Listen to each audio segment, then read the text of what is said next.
नमस्कार दोस्तों, जैसा कि आप सभी को पता है कि हरियाणा की वीकली करंट अफेयर की सीरीज चल रही है। उसमें हम आज लेकर आए हैं वीकली करंट अफेयर का सेकंड पार्ट, मतलब अगस्त महीने का सेकंड पार्ट। और इस करंट अफेयर के जितने भी क्वेश्चन होते हैं सारे के सारे इंपॉर्टेंट अनटच लेवल क्वेश्चन, जो कि एचएससी एग्जाम के लिए आपके लिए इंपॉर्टेंट होंगे। और दोस्तों, आपको बता दें कि इन क्वेश्चनों की जो पीडीएफ है, तो आने वाले अगस्त महीने की मंथली करंट अफेयर की वीडियो में आपको उसकी पीडीएफ में प्रोवाइड करवा दिए जाएंगे। तो चलिए दोस्तों, ज़्यादा टाइम को बर्बाद न करते हुए देख लेते हैं क्वेश्चनों को। तो दोस्तों, पहला क्वेश्चन हमारा सारे के सारे इंपॉर्टेंट क्वेश्चन है। Olympic gold medallist Neeraj Chopra ने कितनी दूरी पर भाला फेंक कर गोल्ड मेडल अपने नाम किया? तो ये इंपॉर्टेंट है दोस्तों, इसको जरूर ध्यान में रखिए, एग्जाम का पार्ट बन सकता है। तो यह 87.58 मीटर उन्होंने भाला फेंक करके, जेवलिन थ्रो कर करके अपना गोल्ड मेडल नाम किया ओलंपिक, टोक्यो ओलंपिक के अंदर। अब नीरज चोपड़ा से रिलेटेड जितनी भी बातें बनती हैं उनको हम जान लेते हैं, जो कि एग्जाम का पार्ट बन सकती हैं। तो पहला जो नीरज चोपड़ा है वो पानीपत के खंडरा गांव के रहने वाले हैं। अब डीओबी की अगर हम बात करते हैं तो एचएससी एग्जाम के अंदर प्रसिद्ध जो व्यक्तित्व हैं उनकी डीओबी बहुत पूछी जाती है। तो यहाँ से नीरज चोपड़ा की जो डीओबी है, डेट ऑफ बर्थ है, वो 24/12/1997 है। नीरज चोपड़ा के जो पिता हैं उनका नाम है सतीश चोपड़ा, और नीरज चोपड़ा के कोच हैं। यहाँ से आपको दो ऑप्शन दिखाई दे रहे हैं, तो एग्जाम के अंदर आपको इन दोनों ऑप्शन में से कोई भी एक ऑप्शन देखने को मिल सकता है। तो पहला इसमें नसीम अहमद और दूसरा है क्लाउस बार्टोनेज।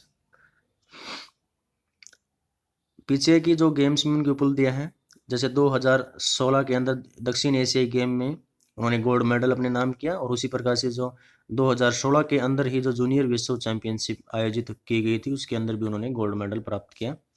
अब 2018 के अंदर जो कॉमनवेल्थ गेम हुए थे और जो एशियन गेम हुए थे, दोनों के गेम में ही उन्होंने गोल्ड मेडल अपने नाम किया। तो ये सारी की सारी चीज़ें आपके लिए बहुत ज़रूरी हैं, जो कि आने वाले किसी एग्ज़ाम के लिए या दूसरे एग्ज़ाम के लिए भी आपके लिए महत्वपूर्ण साबित हो सकती हैं। तो बढ़ लेते हैं नेक्स्ट क्वेश्चन की तरफ। नेक्स्ट है हमारा,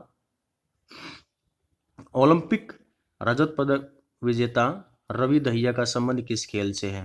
तो ये जैसा कि आप सभी को जानते हैं इसे, तो ये फ्री स्टाइल जो रेसलिंग है उससे संबंधित रखते हैं। तो फ्री स्टाइल कुश्ती से रजत पदक विजेता रवि दहिया का संबंध है। अब रवि दहिया से रिलेटेड हम बातें जान लेते हैं। तो रवि दहिया सोनीपत के नाहरी गांव के रहने वाले हैं। तो उसी प्रकार से इनकी जो डीओबी है वो बनती है 12/12/1997। नीरज चोपड़ा की क्या था, 24/12/1997 थी, और रवि दहिया की जो डीओबी है वो है 12/12/1997। तो एक जैसी डीओबी है, इजिली याद हो जाएंगी। अब रवि दहिया के पिता का नाम है वो राकेश दहिया है। और ये इंपॉर्टेंट फैक्ट बनता है यहाँ से कि रवि दहिया किस वेट कैटेगरी से खेलते हैं, ये एग्जाम में पूछा जा सकता है। तो ये 57 केजी वेट कैटेगरी से खेलते हैं। अब रवि दहिया के कोच की अगर हम बात करें तो सतपाल सिंह और राजीव तोमर, यहाँ से दो ऑप्शन आपको मिल सकते हैं देखने को एग्जाम में। अब रवि दहिया अंडर 73 जो वर्ल्ड चैंपियनशिप 2018 में आयोजित की गई थी, तो उसमें उन्होंने रजत पदक अपने नाम किया था। अब 2019 के अंदर जो विश्व चैंपियनशिप हुई थी रेसलिंग की, उसमें उन्होंने कांस्य पदक प्राप्त किया। और उसी प्रकार से 2020 के अंदर जो एशियाई कुश्ती चैंपियनशिप हुई थी उसमें उन्होंने गोल्ड मेडल प्राप्त किया। अब नेक्स्ट क्वेश्चन हमारा, तो सारे के सारे ये क्वेश्चन हैं ओलंपिक से रिलेटेड हैं। 3 क्वेश्चन है इसमें इस वीडियो के अंदर, तो आप इन तीनों को बेहद खूबसूरती से याद करना है इनको। तो ओलंपिक कांस्य पदक विजेता बजरंग पुनिया का किस वेट कैटेगरी से खेलते हैं? तो ये 65 वेट कैटेगरी से खेलते हैं बजरंग पुनिया। अब बजरंग पुनिया से रिलेटेड हम जान लेते हैं। तो बजरंग पुनिया आप सभी जानते हैं, ये भी फ्री स्टाइल कुश्ती में रवि दहिया की तरह खेलते हैं, लेकिन इनका वेट कैटेगरी 65 है, रवि दहिया का 57 केजी वेट कैटेगरी था। डीओबी की अगर हम बात करते हैं तो 26 फरवरी 1994 को उनका जन्म हरियाणा के झज्जर में हुआ। अब जो टोक्यो ओलंपिक के अंदर जो उन्होंने कांस्य पदक प्राप्त किया है बजरंग पुनिया ने, तो सेमीफाइनल में उन्होंने कजाकिस्तान के पहलवान डावलेट को हरा करके कांस्य पदक अपने नाम किया। तो ये इंपॉर्टेंट क्वेश्चन है सारे के सारे। तो बजरंग पुनिया से रिलेटेड हम जान लेते हैं और चीज़ें। तो बजरंग पुनिया को राजीव गांधी अवार्ड दिया गया था, जो खेल रत्न का खेल जगत का इंडिया के अंदर सबसे बड़ा अवार्ड है। राजीव गांधी अवार्ड जो कि 1991 में शुरू किए गए थे, तो उनको ये 2019 में दिया गया था। पद्मश्री पुरस्कार है, ये भी 2019 में उनको दिया गया था। अब अर्जुन अवार्ड 2015 में ये बजरंग पुनिया को मिला था, जो कि इम्पोर्टेंट अवार्ड है। विश्व जूनियर कुश्ती चैंपियनशिप जो 2013 में आयोजित की गई थी, उसमें उन्होंने कांस्य पदक प्राप्त किया था। अब ग्लासगो के अंदर जो राष्ट्रमंडल खेल हुए थे 2014 के अंदर, उसमें उन्होंने सिल्वर मेडल प्राप्त किया। अब 2018 के अंदर जो राष्ट्रमंडल और एशियाई गेम हुए थे, उसमें उन्होंने दोनों गेम में ही गोल्ड मेडल प्राप्त किया। अब एशियाई कुश्ती चैंपियनशिप में भी उन्होंने गोल्ड मेडल प्राप्त किया। नेक्स्ट है, दुष्यंत चौटाला ने हाल ही में हर सचिवालय में किसकी 2 दुकानें खोलने की घोषणा की है? तो दोस्तों इसका आंसर हो जाएगा स्वयं सहायता ग्रुप की 2 दुकानें हर सचिवालय में खोली जाएंगी। ये ऐसी घोषणा दुष्यंत चौटाला ने हाल ही में घोषणा की है। स्वयं सहायता ग्रुप मतलब ये हो जाएगा सेल्फ हेल्प ग्रुप, जो कि महिलाओं का एक ग्रुप है, उनको रोजगार को बढ़ाने के लिए। तो उसके तहत ये 2 दुकानें खोली जाएंगी। अब इसमें एक दुकान में क्या होगा, खाने पीने का सामान होगा, दूसरी दुकान में अन्य जो सामान होगा। और ये दुकानें हैं वो महिलाओं की भागीदारी को बढ़ाने के लिए, उनको रोजगार को बढ़ाने के लिए ऐसी घोषणा दुष्यंत चौटाला ने की है। बढ़ लेते हैं नेक्स्ट क्वेश्चन की तरफ। किसी प्रदेश में किसी भी व्यक्ति की बिचौलिया द्वारा जबरदस्ती जमीन न बिके, उसके लिए किस विभाग ने लैंड बैंक या भूमि बैंक बनाने की घोषणा की है?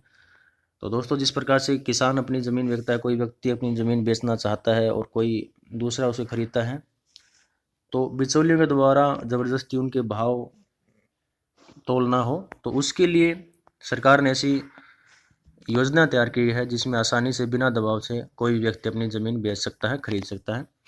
तो उसके लिए सरकार ने लैंड बैंक बनाने की घोषणा की है। तो ये घोषणा की है हरियाणा राजस्व एवं आपदा विभाग में। हरियाणा राजस्व आपदा विभाग के जो मुख्य सचिव हैं संजीव कौशल, उन्होंने ये जानकारी प्रदान की। बढ़ लेते हैं नेक्स्ट क्वेश्चन की तरफ।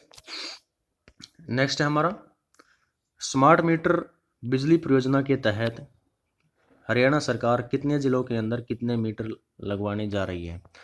तो दोस्तों ये 4 जिलों के अंदर गुड़गांव, फरीदाबाद, पंचकुला और करनाल के अंदर अगले महीने तक 5 लाख स्मार्ट मीटर लगाए जाएंगे। अब हम बात करते हैं विद्युत से रिलेटेड। तो विद्युत विनियामक का जो आयोग है, उसके जो चेयरमैन है R.K. पंचनंदा, जो पहले HPSC के हेड हुआ करते थे।